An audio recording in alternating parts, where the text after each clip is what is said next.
সংস্কার ছাড়া নির্বাচনের পরিবেশ তৈরি হবে না বলে মনে করেন বাংলা একাডেমির সভাপতি অধ্যাপক আবুল কাশেম ফজলুল হক। বলেন, টানা ১৫.৫ বছরের শাসনামলে দল, সরকার ও সংসদের স্বৈরাচারী আচরণে নিজেকে অত্যাচারী শাসককে পরিণত করেছিলেন শেখ হাসিনা। রাজধানীর এফডিসিতে এক অনুষ্ঠানে এসব মন্তব্য করেন তিনি। এ সময় ডিবেট ফর ডেমোক্রেসির চেয়ারম্যান হাসান আহমেদ চৌধুরী কিরণ বলেন, দেশের এই সংকটে ছাত্র জনতা সহ রাজনৈতিক দলগুলোকে ফ্যাসিবাদের বিরুদ্ধে ঐক্যবদ্ধ থাকতে হবে। মিজান শাহজাহানের রিপোর্ট।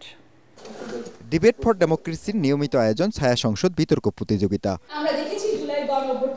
জুলাই গণঅভ্যুত্থান প্রমাণ করেছে ২১-এর চেতনা বৃথা যায়নি। প্রস্তাবের পক্ষে Dhaka cantonment girls public school and college, আর বিপক্ষে সেন্ট জোসেফ উচ্চ মাধ্যমিক বিদ্যালয়। কোথায় আমার বাংলার চেতনা, কোথায় আমার ২১-এর চেতনা? চেতনা বলতে বোঝাচ্ছি এমন একটি শক্তি বা সমষ্টি যা অনেকগুলো মানসিক শক্তি। ছায়া সংসদের স্পিকার হাসান আহমেদ চৌধুরী কিরণ বলেন, রাজনীতিতে আদর্শগত বিরোধ থাকতে পারে, এটাই গণতন্ত্রের সৌন্দর্য, কিন্তু তা হানাহানি পর্যায়ে চলে গেলে সুযোগ নেবে ফ্যাসিস্টরা। দেশের এই সংকটকালে আমরা আমাদের রাজনৈতিক দলগুলি, ছাত্র জনতা যারা রয়েছে, আপনাদের নিজেদের মধ্যে কোনো ফাটল তৈরি করবেন না।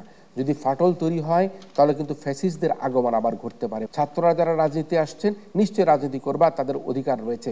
ছাত্ররা এবং যারা সিনিয়ররা রয়েছে সবাই মিলে কিন্তু বাংলাদেশের ভবিষ্যৎ বাংলাদেশকে গড়ে তুলবার জন্য আপনারা একসাথে কাজ করবেন বলে আমরা আশা করতে চাই। বিতর্কের মূল্যায়ন পর্বে বাংলা একাডেমির সভাপতি অধ্যাপক আবুল কাশেম ফজলুল হক বলেন, ২১-এর চেতনায় উজ্জীবিত হয়েই ছাত্র জনতা জুলাই গণঅভ্যুত্থানে আওয়ামী লীগের পতন ঘটিয়েছে।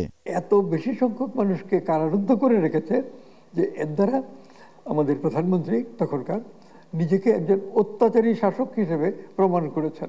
ক্ষমতাসীন হয়ে শেখ হাসিনা যে সরকার নিয়ে, যে আইন পরিষদ নিয়ে ছিলেন, তাতে দেখা গেছে বাস্তবে প্রধানমন্ত্রী শেখ হাসিনার বক্তব্যই আওয়ামী লীগেরও অন্য সবাইকে মানতে হতো। তিনি নিজেকে একান্তভাবে শক্তিমান, ক্ষমতাবান, বুদ্ধিমান মনে করতেন।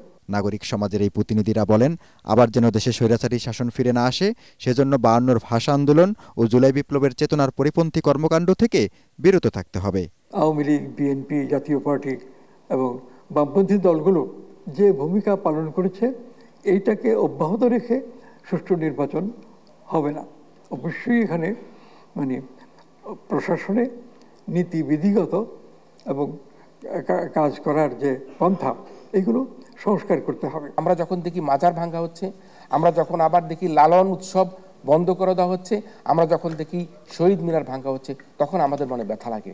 না, আমরা তো জুলাই বিপ্লবে এটা চাইনি, আমরা তো ২১-এর চেতনার মধ্যে এটা চাইনি, আমরা তো ২১-এর চেতনা এবং জুলাই বিপ্লবে আমরা গরু জবাই করা দেখতে চাইনি।